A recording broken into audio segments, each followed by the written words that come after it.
wabarakatuh. Alhamdulillah hamdan katsiran wa badalana khalisan asyhadu an la ilaha illallah wa la syarika lahu wa asyhadu anna Muhammadan abduhu wa rasuluhu la ilaha illallah. Allahumma shalli wa sallim ala nabiyyina Muhammadin wa ala alihi wa sahbihi wa man tabi'ahum bi ihsanin ila yaumil qiyamah.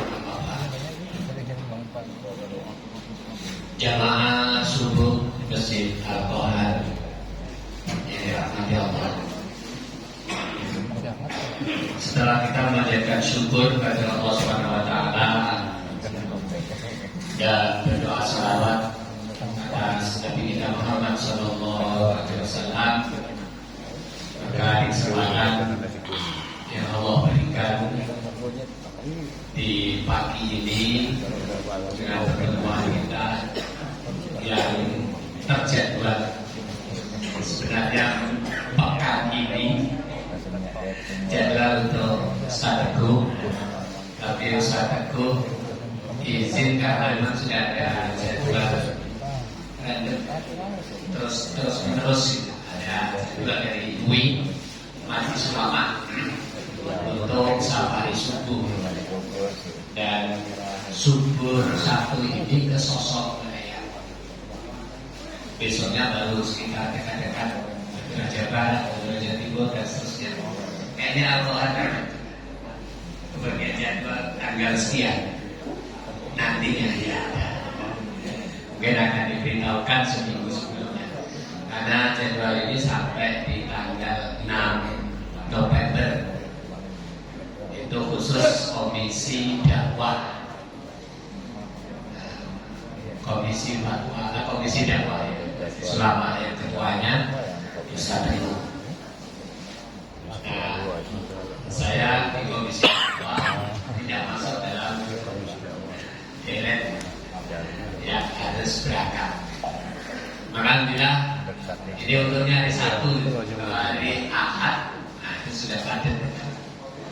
Untungnya hari Sabtu. Ahad subuh yang lalu di Miftahul Jannah saya kasih materi surah Al-Nasr, tapi berkait dengan perjalanan hidup Rasulullah juga. Surah Al-Nasr itu semacam kesimpulan bahwa Nabi seperti dan masih ada beberapa tugas-tugas selanjutnya, yaitu dengan statement fa'idha faragta fansab wa ila rabbika farghab. Walaupun kerjaan sudah hampir selesai, tetap saja kalau merasa kosong segera bangkit susun program baru, laksanakan lagi. Kalau dibahasakan ke kita zaman sekarang, walaupun sudah pensiun, itu bahasanya masih ada program-program lain kemasyarakatan ini yang harus kita lanjutkan. Wa ila rabbika farghab, untuk menuju ke Rabb itu harus lebih semangat. Menuju ke Rabb, ke Allah itu harus lebih semangat dibandingkan yang lain-lain. Maka di kesempatan subuh ini kita bicara tentang Nabi, tapi saya akan menyampaikannya melalui surah An-Nasr atau surah Hingga Jalan. Surah Hingga Jalan Rasulullah. Melalui ayat itu nanti masuk juga ke bagaimana Rasulullah diberikan paket itu sampai dengan hilang ajalnya oleh Allah Subhanahu wa taala. Nah, saya ingat cerita unik tentang Hingga Jalan Rasulullah itu ketemu di kitab ini yang saya bawa sekarang. Kitab ini namanya kalau namanya sebenarnya dilihatnya di sini, ya namanya di sini. Kalau dari sampulnya bukan. Jadi kalau dari dalam ini, kitab ini namanya At-Tibyan fi Ulumi Ulumil Quran, buah karya Muhammad Ali As-Sobuni. Muhammad Ali As-Sobuni. Jadi barusan meninggal juga. Waktu meninggalnya hilang juga. At-Tibyan fi Ulumil Quran. Jadi kenapa cerita tentang hidajah masuk ke pelajaran Ulumul Quran? Karena ada keunikan tafsir yang dimiliki oleh Ibnu Abbas berbeda dengan tafsir yang disampaikan oleh tokoh-tokoh tua, sahabat-sahabat tua-tua yang lain. Itu cara berpikirnya berbeda dengan yang disampaikan oleh Ibnu Abbas.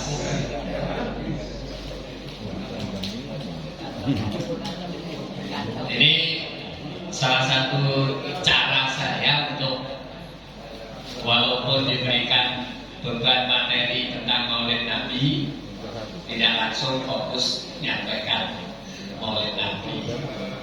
Sebenarnya peringatan Maulid Nabi yang agak berat itu tantangannya kalau ngadepi siswa. Jadi di SMA 5 kemarin hampir 1000 anak ya, di lapangan. Terus kemarin lagi di SMA Negeri 3 atau STM 1400 anak. Harus terkendali, kita ngomong dalam jangka waktu 30-40 menit. Ada Pak gurunya di sini ya. Nah itu lumayan guys.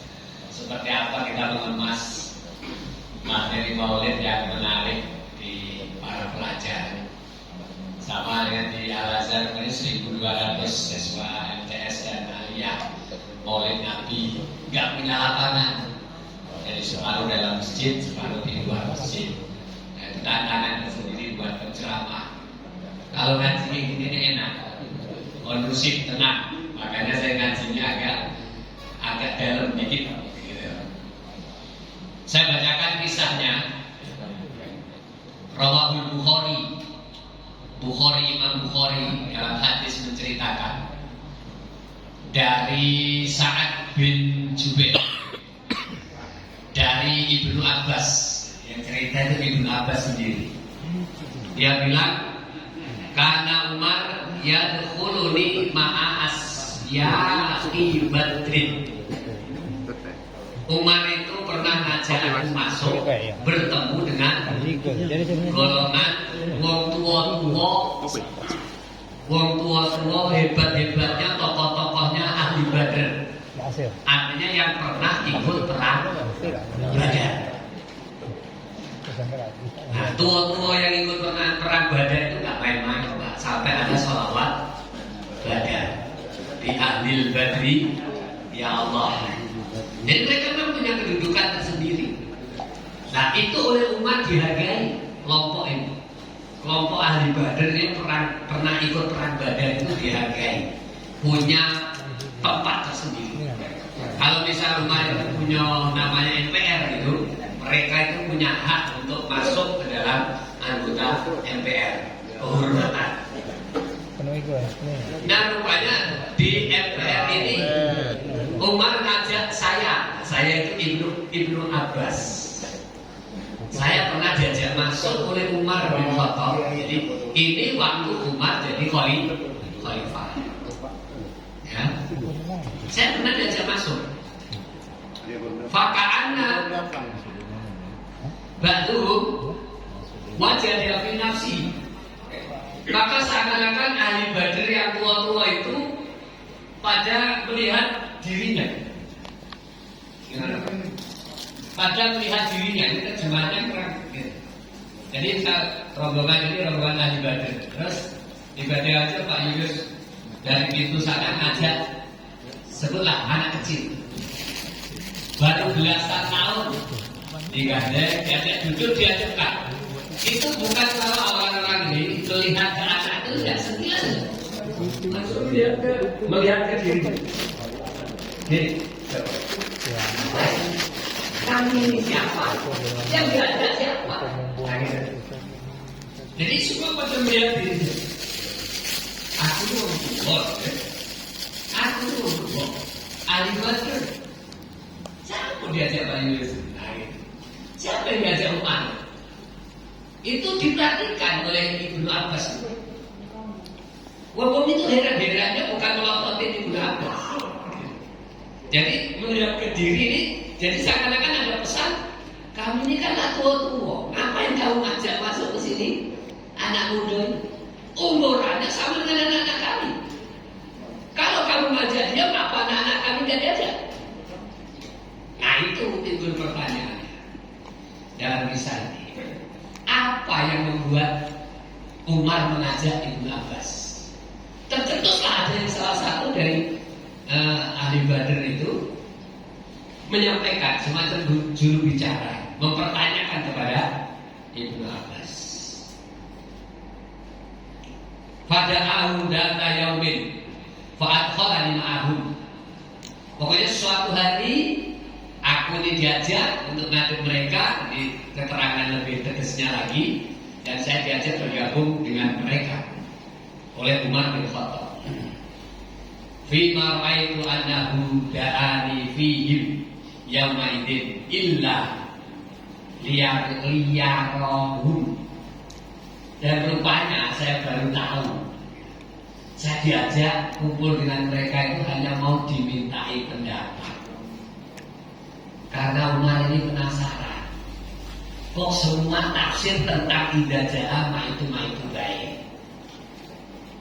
Nah, Ibnu Abbas ini kayak dijebak. Dan Umar itu sudah semacam ada feeling, pasti pendapatnya Ibnu Abbas kan beda dengan orang-orang. Akhirnya nanti dulu bapak-bapak, kata Umar, begini, mata kuluna fi qaulillahi ta'ala idza ja'a nasrullahi wal fath. Sekarang kita ulang lagi ya, saya masih penasaran, kata Umar.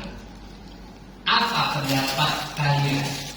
Apa pendapat anda tua-tua sahabat termasuk yang anggota Abu Badr tentang ayat idza jaa nasrullahi wal fath. Faqala Badrun, kira-kira ini tanda apa? Kalau mau ditebak duluan, apakah idza jaa nasrullah itu tanda Nabi akan menang atau tanda Nabi akan mati? Jauh sekali ya. Apakah idza jaa ini tanda Nabi akan mendapat kemenangan ataukah tanda bahwa Nabi akan meninggal dunia? Nah itu pertanyaan Umar. Karena selama ini yang didengar idza jaa ini ditafsiri oleh para sahabat sepuh itu tanda Nabi akan mendapat kemenangan. Jadi mereka akhirnya jawab itu. Umirna anna Muhammadan ya wa anna Muhammadan nahmadullah wa nastaghfiru idza nasarna wa fatahna alaih. Itu Nabi pernah ngomong ke kami bahwa kami ini diperintahkan untuk mengucap nahmadullah, alhamdulillah, wa nastaghfiru, dan beristighfar apabila nanti Allah telah memberikan pertolongan. Oh begitu. Ya. Wasakata ba'duhum, yang lain berusaha diam. Kalau sahabat yang lain diam, satu sudah mewakili ngomong, berarti yang diam ini setuju. Nah, kata Umar, faqala li, Umar menunjuk saya. Nah, coba pendapatmu gimana, anak muda? Ibnu Abbas, akadzalika naqul, apakah seperti itu juga takul apa yang kamu sampaikan? Ibnu Abbas sembunyi-sembunyi, malu. Ayo Ibnu Abbas, sini. Kamu itu yang tak setuju. Kata Umar, oh iya Pak, ya. Akhirnya Ibnu Abbas kultu jawab, lah, pendapat saya tidak seperti itu. Faqala mataku, apa sekarang pendapatmu? Fakultu huwa ajalu Rasulillahi sallallahu alaihi wasallam. Itu adalah tanda dekat ajalnya Rasulullah sallallahu alaihi wasallam. U'alimuhu menghadapi dekatnya kematian itu harus seperti itu, dan itu diajarkan kepada kita. Kalau mendekati kematian itu sudah mendekati ajal itu, kalau merasa tua itu banyak-banyaklah nahmadu wa nastaghfir. Coba kita baca saya. Idza jaa nasrullahi wal fath wa ra'aitan nasa yadkhuluna fi dinillahi afwajan fasabbih bihamdi rabbika wastaghfir innahu kana tawwaba. Karena Allah itu Maha menerima taubat. Mumpung belum ajal, segeralah bertaubat dengan bertasbih, memuji Allah dan banyak istighfar. Jadi kata Abbas, gak mungkin konteks ini untuk menutup sebuah kemenangan. Menang baca istighfar. Habis menang kok baca istighfar. Ya enggak. Menang ya, alhamdulillah saja. Bahasanya saya katakan, ini alhamdulillah, subhanallah, astagfirullah, bertobat karena Allah itu Maha menerima tobat. Jadi idza jaa menurut Ibnu Abbas itu adalah tanda dekatnya ajal Rasul. Bukan justru dengan turunnya idza jaa itu berarti Nabi akan menang, bukan. Idza jaa turun justru kemenangan sudah selesai. Idza jaa nasrullah, apabila telah datang pertolongan Allah. Idza jaa nasrullah wal fath, dan penaklukan kota Mekah. Hari penaklukan kota Mekah itu sudah selesai. Idza jaa nasrullah wal fath wa ra'aitan nasa, dan kamu melihat orang-orang gara-gara dua itu, pertolongan Allah telah datang, penaklukan kota Mekah sudah sukses. Wa ra'aitan nasa yadkhuluna fi dinillah, kamu lihat orang-orang itu, banyak manusia itu masuk ke agama yang kamu bawa. Afwaja, berbondong-bondong. Itu artinya benar-benar dakwah Rasulullah, risalah Nabi sudah sukses. Tugas Nabi hampir selesai. Karena Nabi sudah dapat pertolongan, sudah tenang bisa menaklukkan kota Mekah lagi yang dulu pernah diusir. Sempat ke Madinah 10 tahun, tahun ke-9-nya baru dapat kemenangan, dan Nabi selanjutnya bisa haji. Hajinya yang pertama sekaligus yang terakhir, maka terkenal dengan haji wada. Di haji wada itulah al-yauma akmaltu lakum. Itu juga tanda kesempurnaan agama Islam. Nah sudah itu tinggal 81 hari Rasulullah itu. Dari sejak al-yauma akmaltu lakum, semuanya itu tertuang di sini yang saya sampaikan di pelajaran ulumul Quran. Tapi cari yang detail-detailnya kecil-kecil yang ditulis oleh Al-Yasof.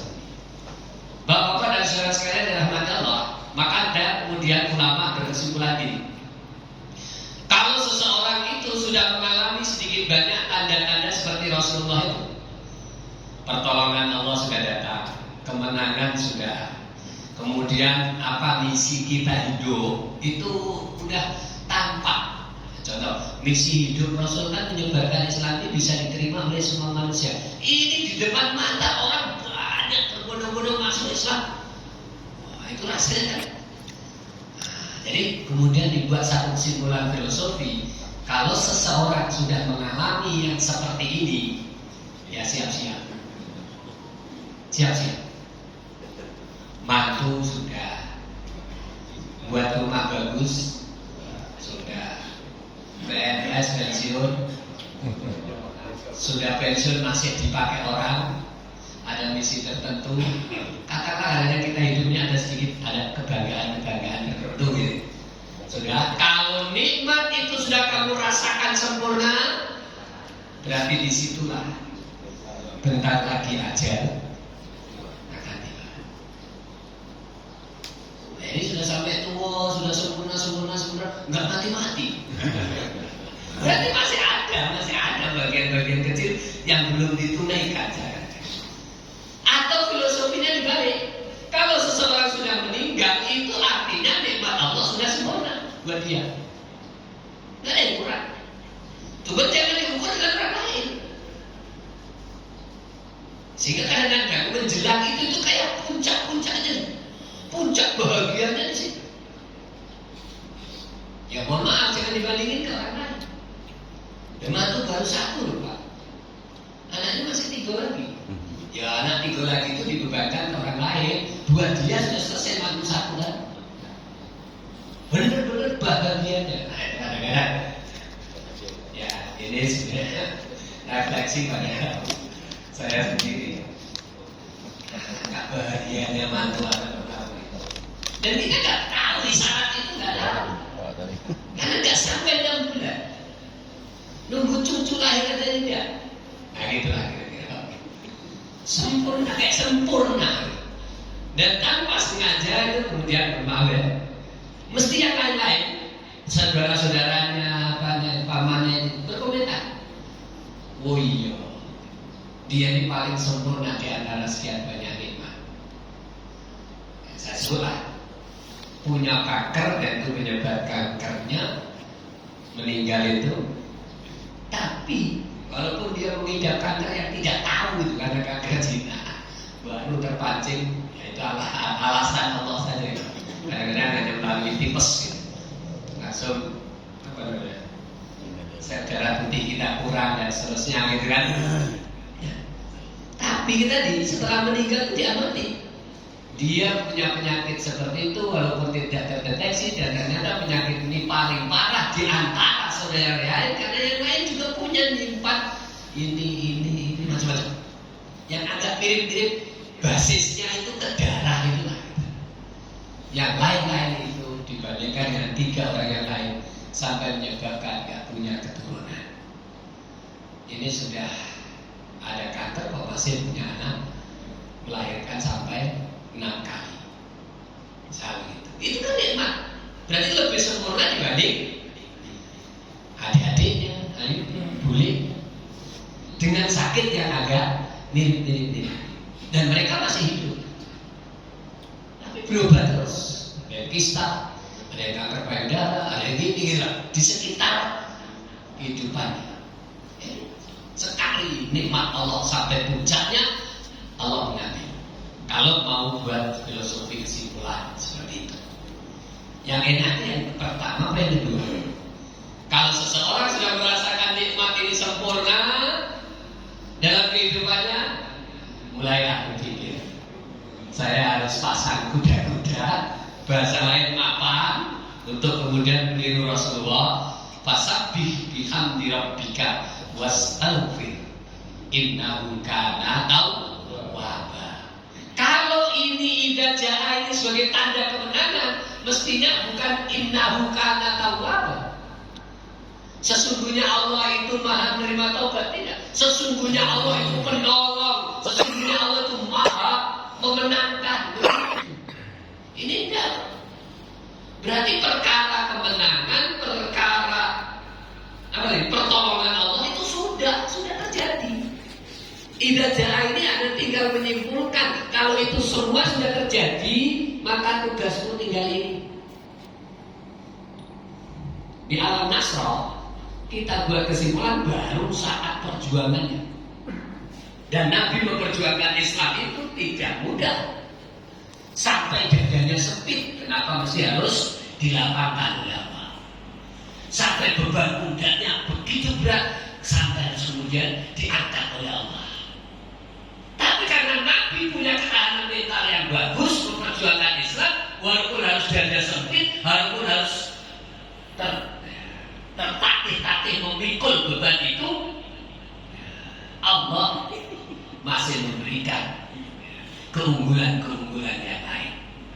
Ada warofakna laka dzikrak, upah dari kamu berjuang, namamu diangkat tinggi. Gak ada orang yang gak kenal Muhammad. Semua orang kenal Muhammad. Itu upah dari perjuangan. Tanpa diminta, orang yang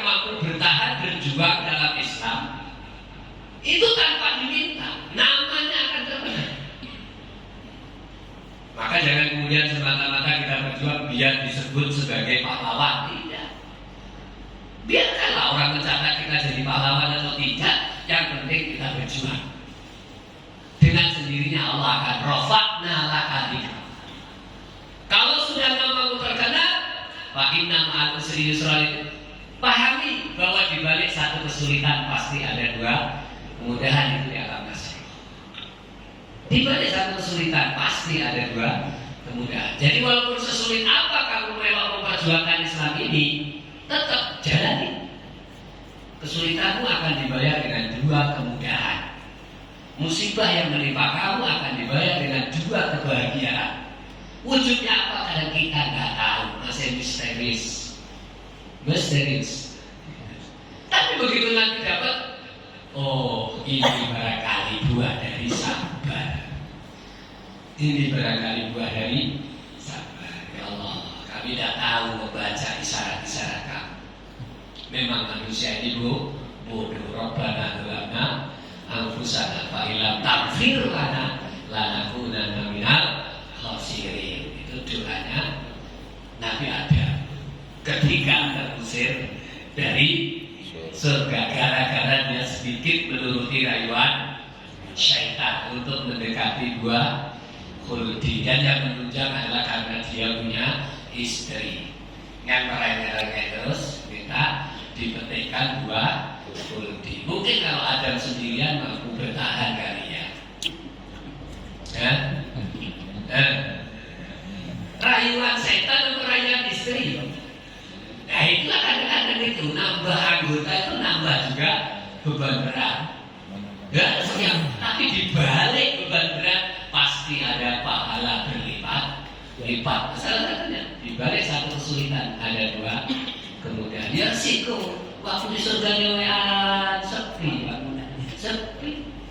Ya Allah, tolonglah kasih teman. Sudah diambilkan katanya tulang rusuk sebelah kiri. Nah, jadilah Hawa. Begitu ada Hawa ya, tadinya hanya satu keinginan saja, lurus laki-laki pantang melebar. Laki-laki itu lagi leko-leko kan. Tapi begitu di sebelah kiri ada istri, Mas, kita aja kita udah kelompok-kelompok. Oh, setan kesempatan itu. Jadi kalau nanti ada rapat di masjid, Pak, rapat di masjid. Kemudian putusannya adalah untuk apa ini? Kita mau beli lampu, Bapak suruh urunan berapa itu? 100.000. Iya benar. Udah nak bikin lampu menjelang Ramadan. Wah lampu taman nanti masih kurang sekian. Siapa urunan? Katakanlah pulang dari masjid kita urunan 100.000. Sepakat. Sampai rumah ibu nanya, ada Bapak? Pak Takdir, kita urunan 100.000. Apa komentar ibu? Itu Bapak harus bisa ngamati. Kalau komentar ibu, enggak ya Pak Takdir, 100.000. Dia dari mana 100.000? Coba 50.000 baik. 100.000 itu besar. Catat. Oh istri saya tipe ini. Tipenya itu catat. Tapi kalau ibu yang sering takdir jangan begitu. Kayak Pak Julius itu keliru, Pak Julius itu. Masa berbalik satu kakak cuma 100.000? Kalau 100.000 dibayar, itu yang dapat pahala cuma kamu bayar, Pak. Aku belum.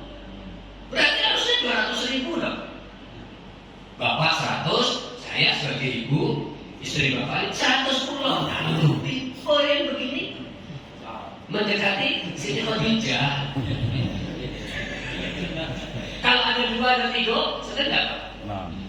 Perlu diperbanyak yang begitu. Nah, itu hasil dari taklim, bukan untuk satu orang maksudnya. Semua para istri itu tipenya harusnya seperti ada urunan apa? Urunan bikin lampu taman setiap kita kenal 100.000, ya itu 100.000 atas nama Bapak. Aku belum. Nah, aku nitip 100.000 juga. Ma itu kira-kira hasil taklim. Sudah. Akhirnya kan satu kakak yang tadinya cuma 100 bisa jadi muncul dari kakak itu 200. Itu artinya dua-dua orang ngajak ke surga. Carilah istri yang mendukung kamu berangkat ke surga bersama sama. Tapi kalau kamu nak berangkat ke surga ditarik-tarik nyok, nah ya sudah, suatu dulu ngerokok katut. Buat yang orang ngerti. Suatu dulu ngerokok katut itu hanya sekedar pepatahnya orang Jawa. Kembali kepada tema Ida Syahada ini. Sekarang dirahmati Allah. Kesimpulan pertama dari kisah Rawahul Bukhari, riwayat Bukhari tentang Ibnu Abbas. Ilmu itu nggak bisa namanya ilmu itu nggak bisa diklaim. Pasti wong tua lebih pintar, maaf, enggak. Pasti wong tua lebih pintar, enggak harus begitu. Wah, anak muda lebih canggih karena sekarang, wah buka ini buka itu dapat semua, enggak juga gitu. Tetap saja akhirnya coba dibagi pembidangan. Wong tua sisi keunggulannya apa? Wong muda lebih teliti, lebih suka mengamati apa? Nah, maksudnya tawarannya sama. Suruh cari tafsir idza jaa nasrullahi wal fath. Semuanya bilang bahwa itu adalah tanda bahwa Nabi akan dapat pertolongan dan nanti akan menang. Makanya Nabi diperintah untuk bertasbih, baca hamdalah dan beristighfar. Gitu kesimpulan. Tapi kalau Ibnu Abbas tidak. Idza jaa ini menurut saya ini adalah berarti tanda Nabi ajalnya akan tiba. Karena pertolongan sudah datang, kemenangan sudah terjadi. Makanya ini justru perintahnya itu yang di ujung saja.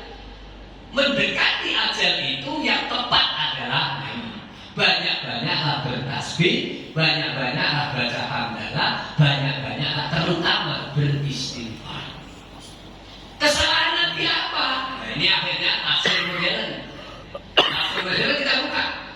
Kenapa menjelang meninggal harus banyak istighfar dan dikaitkan dengan kemenangan selama perjuangan? Kesalahan Nabi apa?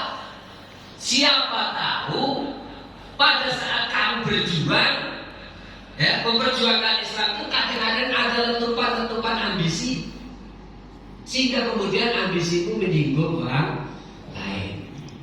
Betul? Di balik kemenangan itu kadang-kadang kita ikut orang lain, mengganggu orang lain, menghina orang lain, riak-riak kecil bahasanya ini. Nah, riak-riak kecil ini harus diselesaikan sebelum kamu meninggal. Istighfar itu.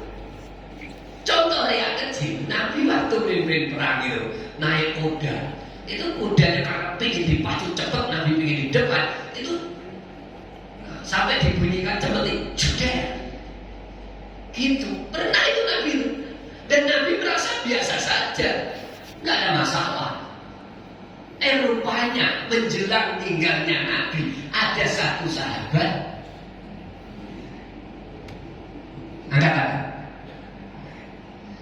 saya sudah akan meninggal.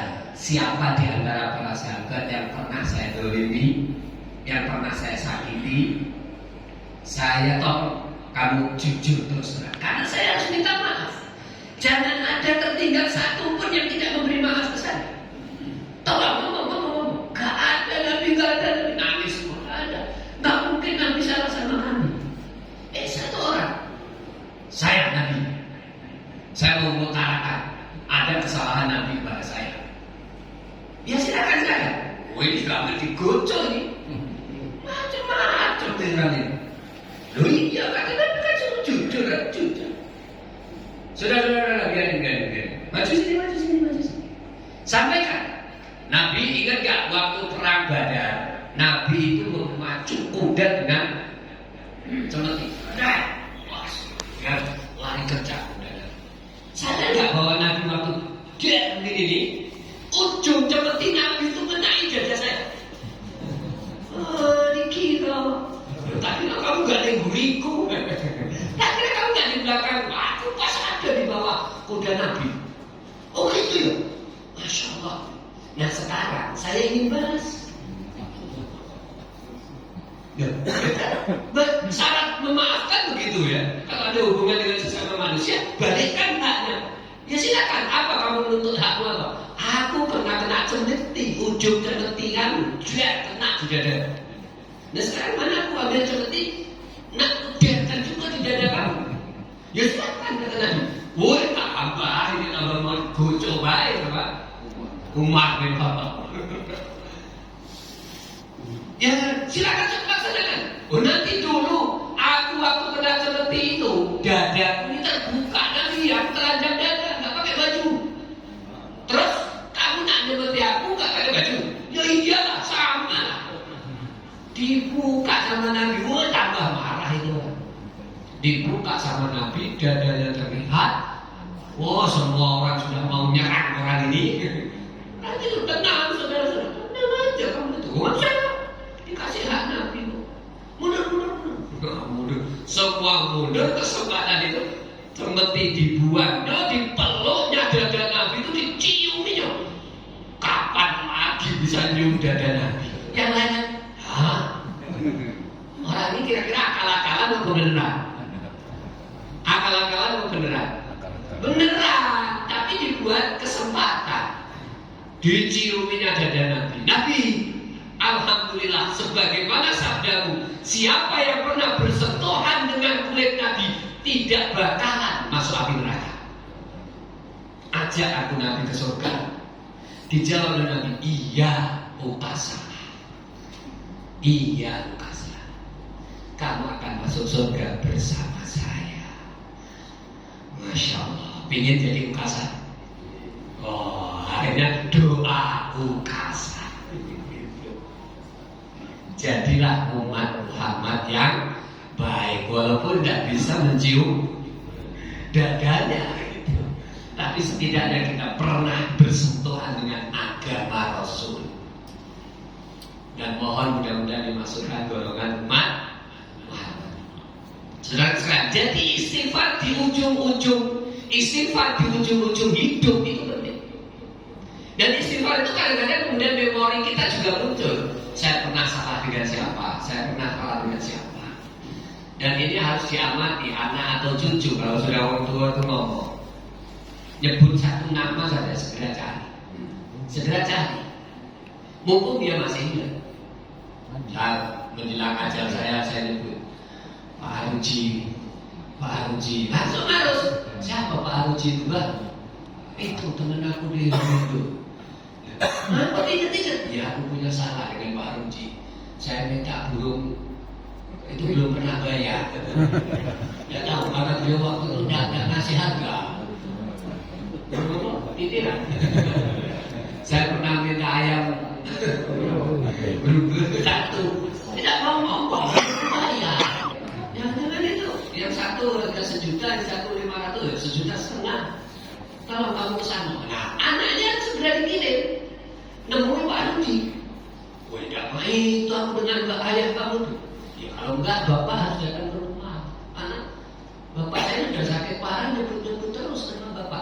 Ini alhamdulillah, kalau kemudian memorinya masih berarti merasa ada salah. Istighfar itu mesti diiring sampai segitunya. Innahu kana tawwaba. Kalau udah sempurna ini nanti lega. Kalau udah sempurna istighfar dengan Allah sudah, salah-salah dengan manusia udah terbayar, udah ini itu sampai hal kecil-kecil. Sudah, nanti kita masuk kepada ajal itu nggak akan sulit, nggak akan susah. Kayak ya tidur saja, enak. Saudaraku sekalian dirahmati Allah, idza jaa nasrullahi wal fath wa ra'aitan nasa yadkhuluna fi dinillahi afwaja fasabbih. Sabbih itu memahasucikan Allah.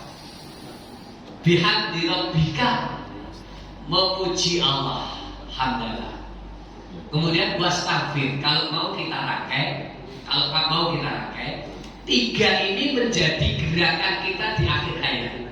Karena itu gerakan Rasul di akhir hayat. Gerakan Rasul di akhir hayat itu tiga-tiga.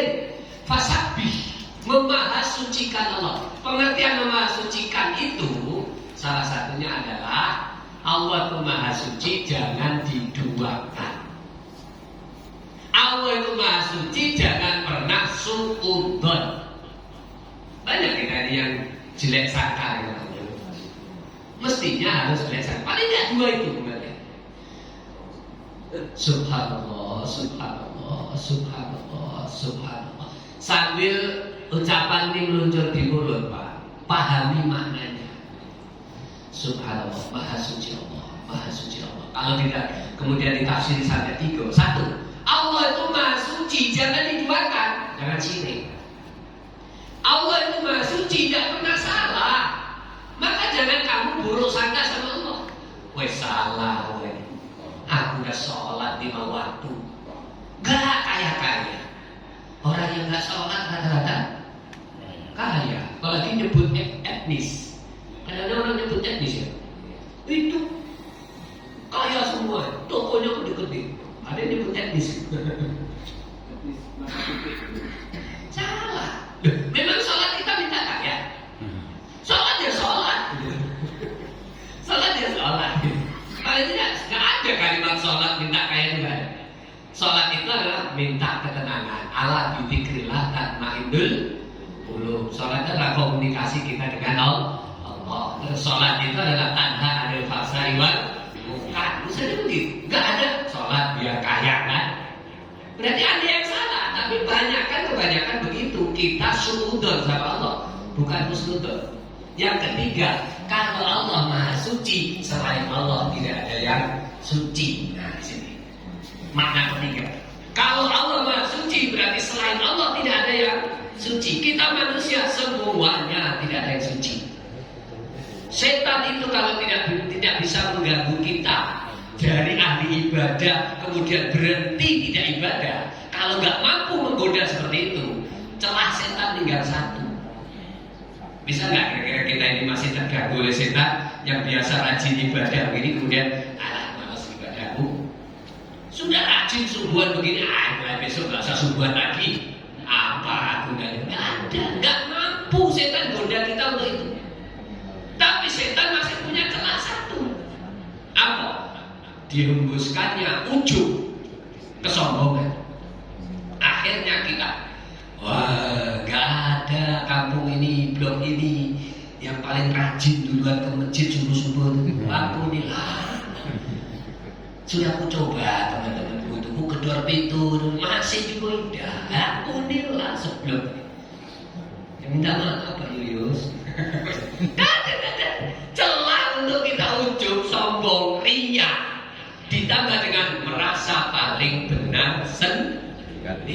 Nah, ini celah setan. Jadi maknai betul fasabbih. Ya, 1. Misi kedua adalah fasabbih bihamdi rabbika, memuji Allah hamdalah, banyak bersyukur. Banyak memuji Allah, mensucikan Allah, maknanya 3. Yang kedua adalah hamdi rabbika, menjelang akhir hayat kita, dia harus banyak bersyukur. Sebut kesuksesan kita yang sudah difasilitasi oleh Allah. Kalau bukan karena Allah, tidak mungkin. Sebutlah, ya alhamdulillah, anak yang 1 sudah hafal Quran. Coba yang gitu-gitu tuh di apa? Sering-sering diingat, bukan diingat untuk kita sombong, untuk kita pamerkan. Justru diingat ini kalau bukan karena pertolongan Allah, tidak mungkin. Tidak setiap anak kiai jadi kiai. Nah, kita ini bukan kiai kok, anak kita sedikit banyak. Masya Allah, gitu. Ada kemudian sesekali fa'amma bi ni'mati rabbika fahaddits. Nikmat Allah itu sesekali ada yang disebar luaskan. Jangan tujuan untuk pamer, tujuan untuk memotivasi orang lain biar punya semangat sama. Alhamdulillah Pak, ini yang tamat ini pegawai di sini. Yang ini nih naik pangkat, akhirnya ditugasin jadi orangnya di sini. Misal, yang satu alhamdulillah kemarin lulus tes bisa berangkat ke Mesir. 3 anak sukses, syukuran. Bagi-bagi makanan. Fa'amma bi ni'mati rabbika fahaddits. Yang pulang dari undangan itu jangan kemudian, alah baru nikmat kayak gitu aja dipamer-pamerkan. Lah ini itu namanya kamu. Sebenarnya harus bisa membaca, Masya Allah. konsep hidupnya apa Bapak Ibu, anaknya Pak itu. Aku belum kejar, tidak ada ketinggalan. Tidak kemudian anak kita, oh mudah-mudahan nanti dicucuk. Masih tetap ada harapan-harapannya. Dan itu nanti benar-benar begitu kita meraih sukses, ingat tanpa Allah kita tidak akan begini. Bihamdi Rabbika, memuji Rabbmu. Memuji Rabb itu dengan 3 cara. 1, pengakuan dalam hati bahwa nikmat ini bukan hebatnya kita, tapi ini adalah min fadli Rabbi. Inilah anugerah Rabb. Jangan hada ala ilmin indi. Beda ungkapan loh Pak ya. Seharusnya begitu kita menemukan nikmat-nikmat yang kita rasakan itu selalu kesimpulannya hada min fadli Rabbi. Ini adalah anugerah Rabbku. Itu adalah omongan Sulaiman. Hada min fadli Rabbi. Askur an akfur. Ini untuk uji aku kufur apa syukur. Itu Sulaiman. Ilmunya bukan main. Jangan Bapak salah ucap. Kalau sampai kamu ngomong hada ala ilmin indi, ini kan saking hebatnya saya. Kalau ilmu saya nggak begini, nggak mungkin saya berhasil begini. Omongan siapa Pak? Itu ketika ditagih Pak, Bapak ini kaya Pak, mobilnya 31, wakafkan apa untuk pondok Pak? Wah, ingat saja Ustaz ini susah aku nyari ini. Ini kalau bukan karena hebatnya saya usaha begini, nggak mungkin saya bisa punya itu mobil. Hebatnya yang mana? Siapa yang ngomong begini? Ditagih padanya. Pak, mobil 3 Pak, salah satu lah wakafkan. Yang paling buruk dan Pak, untuk ngangkut anak saja ya. Kayak pick-up itu Pak, kami butuh ngangkut sampah. Udah, siapa kira-kira yang suka jawab begitu? Kalimatnya di Al-Quran ada ala ilmin indi. Ini kan karena ilmuku. Kalau bukan karena ilmuku, gak mungkin aku sesukses ini. Berdagang sukses ini. Karena saya memang canggih. Teman-teman yang miskin-miskin itu gak mau niru saya sih. Gak mau cari ilmu dari saya. Siapa ngomong ini? Korun. Siapa Pak? Korun itu ketika ditagih oleh Nabi Musa dengan anak buahnya, zakatlah kamu itu Korun. Padahal Korun itu sepupunya Musa. Jawabannya apa? Apa tugas Musa? Apa itu urusannya dengan Musa? Kok nagih-nagih zakat segala itu? Kok suruh infak? Ada ala ilmin indi. Ini kan gak ada perannya Allah sama sekali. Tidak. Tuhannya Musa gak pernah bantu saya apa-apa. Ini ada ala ilmin indi. Ini saking pintarnya saya berdagang, saking pintarnya saya manajemen lain macam-macam lah orang. Kunci sukses dia itu saya katakan murni pribadi. Tidak ada campur tangan Allah Subhanahu wa ta'ala. Jadi pengakuan nikmat ini dari Allah itu penting. Syukur itu, hamdalah itu 3 pancaran. 1, pengakuan dari dalam hati. Yang kedua, pengucapan lisan. Alhamdulillah. Sering-sering alhamdulillah. Bidor bin minat takdim, sepenggal kata yang ringan yang harus keluar dari lisan kita. Yang terakhir adalah itu harus tasarrufun nikmat fima ya Allah. Distribusikan nikmat kamu itu untuk mencari ridho Allah. Lapas sudah tua ini gimana ini? Kalau sudah tua tinggal terakhir amal kamu itu adalah bentuknya wasiat. Kalau sudah tua begini tinggal isinya wasiat.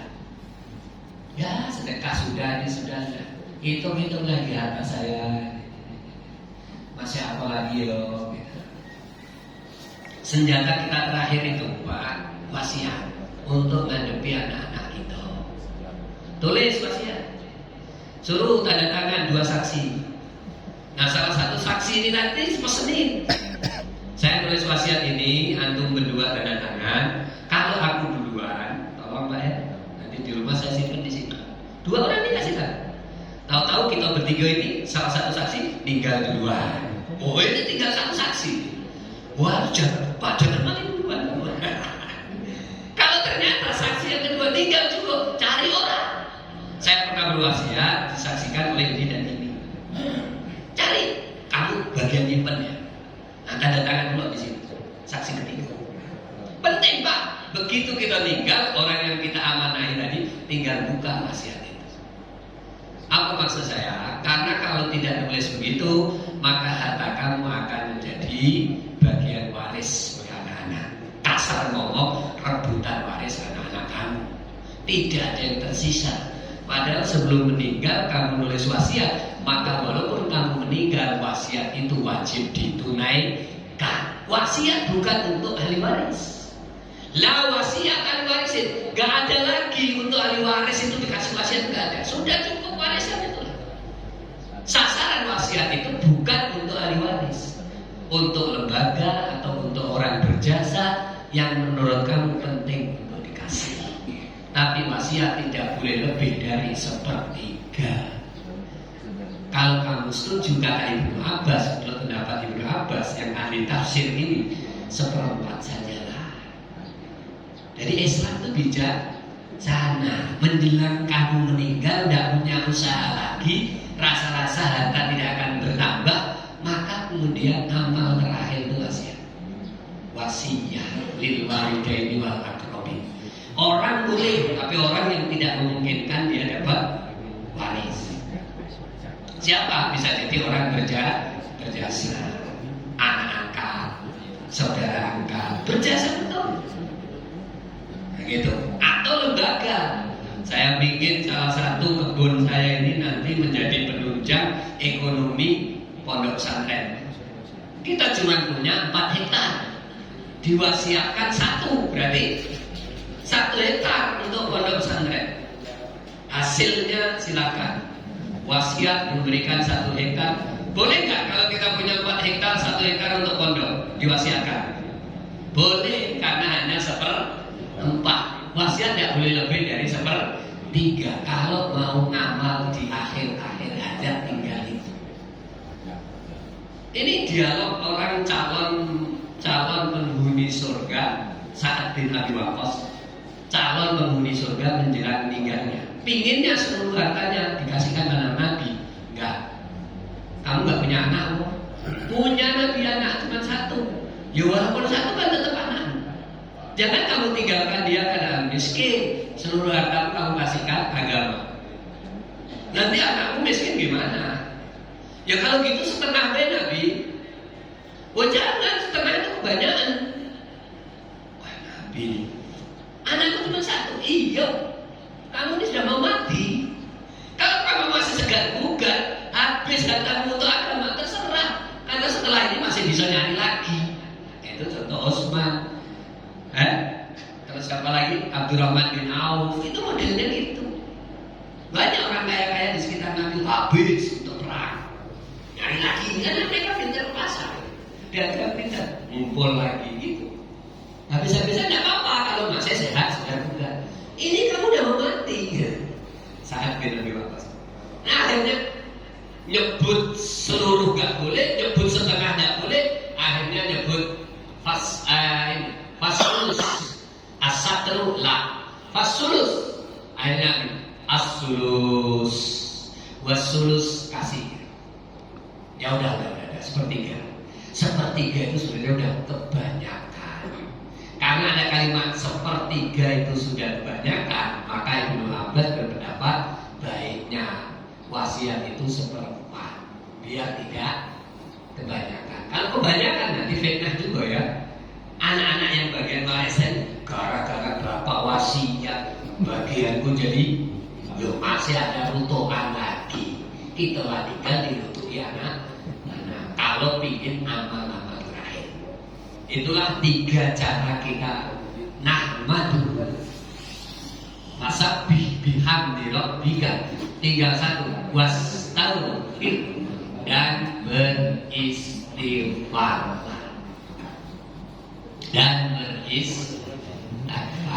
Nah ini bagian istighfar nanti masuk ke wilayah kajian saya bab taubat yang insya Allah baru kita baca beberapa hadis nanti dalam situasi normal kembali. Tidak ada permintaan khusus mengenai sejarah Nabi. Kita balik pelajari kitab Riyadhus Shalihin bab taubat. Saudaraku sekalian yang dirahmati Allah, banyak sebenarnya ayat-ayat Al-Quran ringan berkaitan dengan kepribadian Nabi ini tadi, yang kadang-kadang kita ini hafal, tahu arti, tapi karena nggak mampu mengaitkan, itu akhirnya ya sebatas itu. Itu ala nafsu apa hubungannya dengan sejarah hidup Rasulullah? Terang. Idza jaa juga begitu. Apa hubungannya idza jaa dengan perjalanan hidup Rasulullah? Ini termasuklah surat Muhammad, surat Al-Fatah. Itu bagian-bagian tertentu yang kita hafal. Itu ada. Subuh ini tadi surah apa yang dibaca oleh Kiai? Surah apa tadi? Al-Mulk. Nanti kata Muhammadur Rasulullah walladzina ma'ahu asyiddaa'u 'alal kuffar ruhama'u bainahum tarahum ruk'an sujjadan yabtaguna fadlan minallahi wa ridwana simahum fi wujuhihim min asaris sujud dzalika masaluhum fit taurati wa masaluhum fil injil kadzalika akhraja sat'ahu fa'azarahu fastaghatha fastawa ala suqihi yusibu zurra an yaghidha bihil kuffar wa'adallahu alladhina amanu wa 'amilus shalihat minhum maghfiratan wa ajran 'azima. Sama di ujungnya. Buat orang yang beriman dan beramal soleh ada janji Allah. Apa tadi? Maghfirah wa ajran. Banyak di Al-Quran. Maghfirah dilatih dengan ajran kabira, ajran azima, ajran karima. Sama artinya gitu. Di ujung itu. Tapi persyaratan orang mukmin dan orang yang beramal soleh dapat maghfirah dan pahala yang besar, pahala yang agung, pahala yang banyak itu apa? Ada seperti itu. Salah satunya adalah simahum fi wujuhihim min asaris sujud. Umat Muhammad itu tandanya ada 3. 1, benci sekali dengan kekufuran. Kedua, dengan sesama mukmin itu masya Allah penuh kasih sayang. Tercipta nggak bagian kedua? Toleransi boleh. Yang harus dibenci itu bukan orangnya, tapi kekufurannya. Asyidda alal kuffar, benci terhadap walaupun dia orang kafir tidak nyerang, biarlah. Ini ngaku Islam nyerang. Halo? Ngaku Islam nyerang Islam. Banyak ya? Orang sebut apa? Tahu namanya? Sebutlah yang aku berani nyebut itu Abu Janda. Janda punya Abu Janda. Ngaku Islam. Bahkan sekarang ini ngaku bangsa. Oh enggak, dibantah sampai dari Madura. Enggak, dia memanfaatkan aja dompet. Kapan dia pernah ngaji? Nah, selama. Nah itu model itu. Padahal cirinya kan ada. Muhammad dan orang-orang yang bersamanya itu cirinya adalah 1, asyidda alal kufar, sangat benci terhadap kekufuran. Yang kedua, ruhama bainahum, dengan sesama orang Islam ini harus ruhama, menjalin kasih sayang. Yang ketiganya, simahum fi wujuhihim min asaris sujud, nampak di keningnya itu bekas sujud. Coba diperiksa. Di keningnya nampak bekas sujud. Coba diperiksa. Pak Nasir, belum. Bisa ngaku itu ada enggak?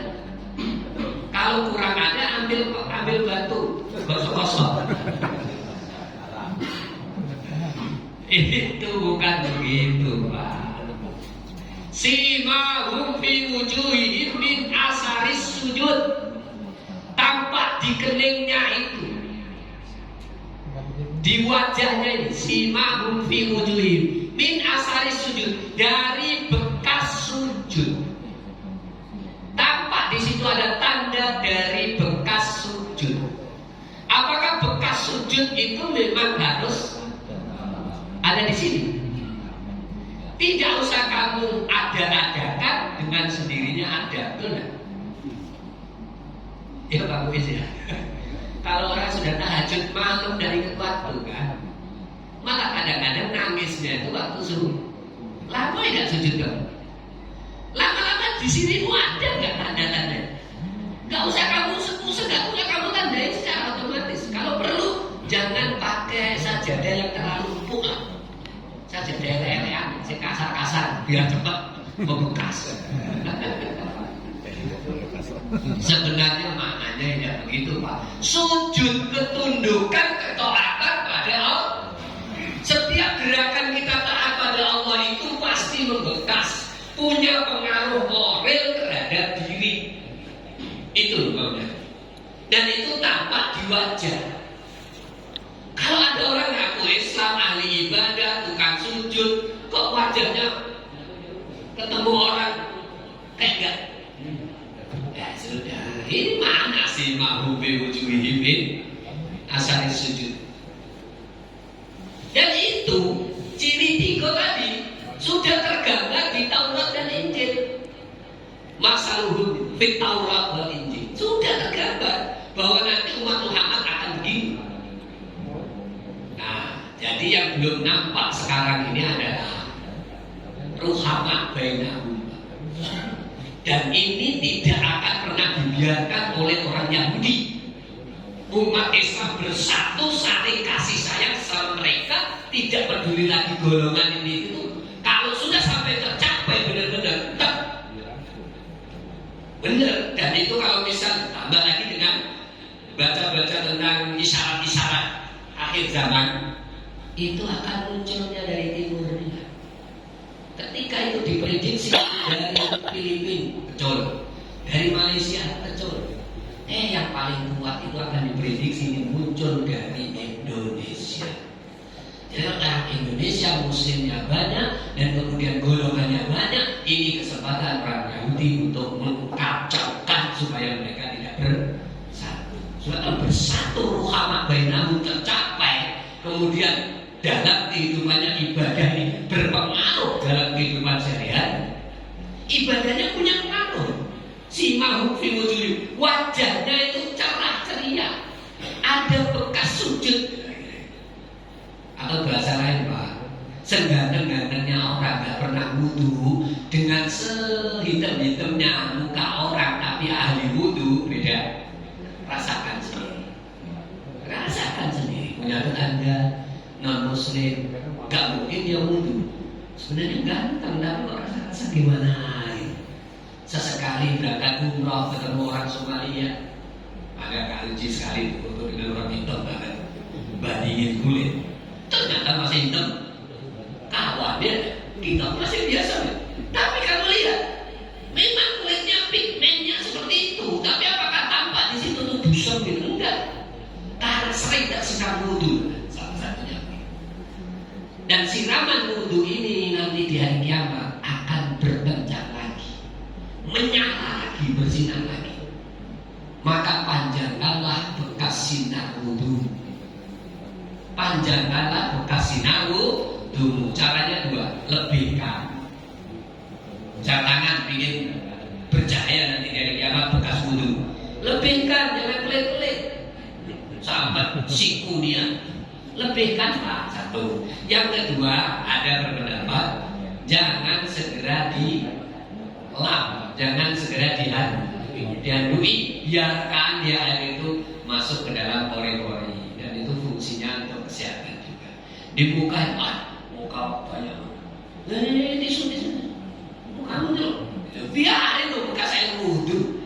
Nanti kan hilang sendiri dengan angin ya, diserap oleh pori-pori. Nah itu dua cara menurut ulama untuk memperpanjang sinar di hari kiamat bekas dari wudhu.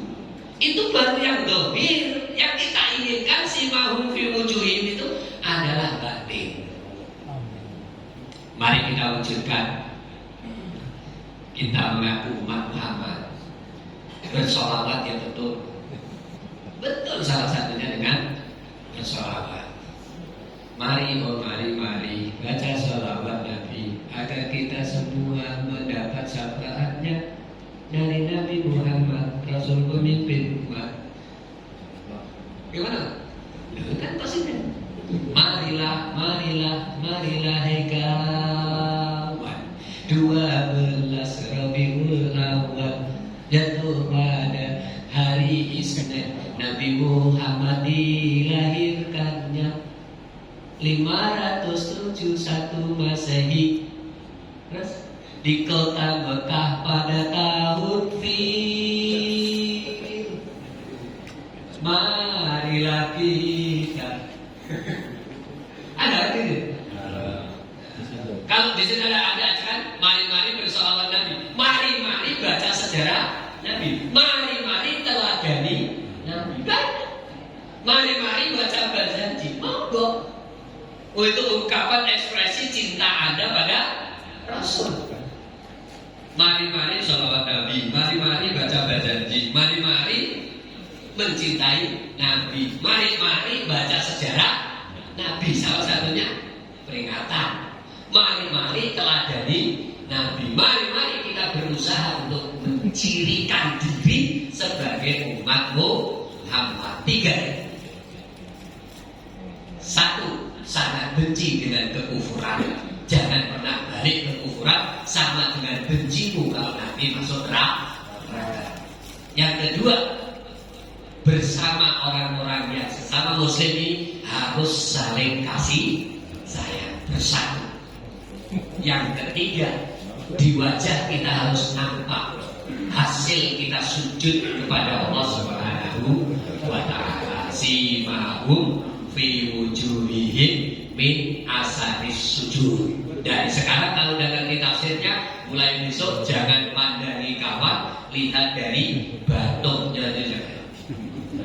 Baju ini sekali hitam, belum mandi ibadah. Siapa baju sini hitam ya? Ini ada kulit kita itu ada yang sensitif, ada kulit kita itu kalau dibentuk-bentukkan nggak bekas. Lo gitu aja Pak. Tapi yang lebih penting adalah rohani kita, bukan yang tampak di wajah ini aja. Tapi biasanya wajah itu pancaran dari dalam rohani kita. Saya kira demikian.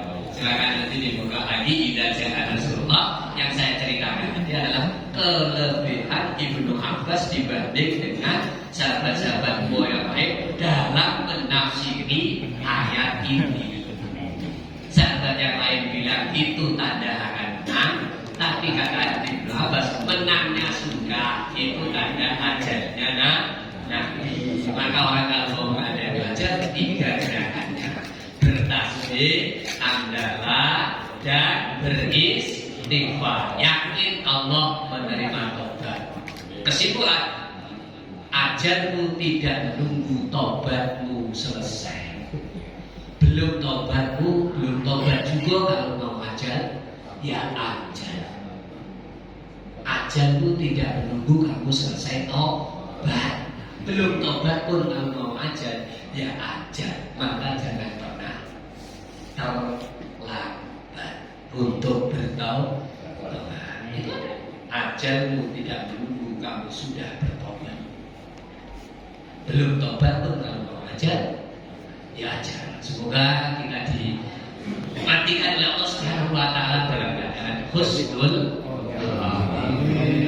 Subhanakallahumma wa bihamdika asyhadu an la ilaha illa anta astaghfiruka wa atubu ilaik. Wassalamualaikum warahmatullahi wabarakatuh.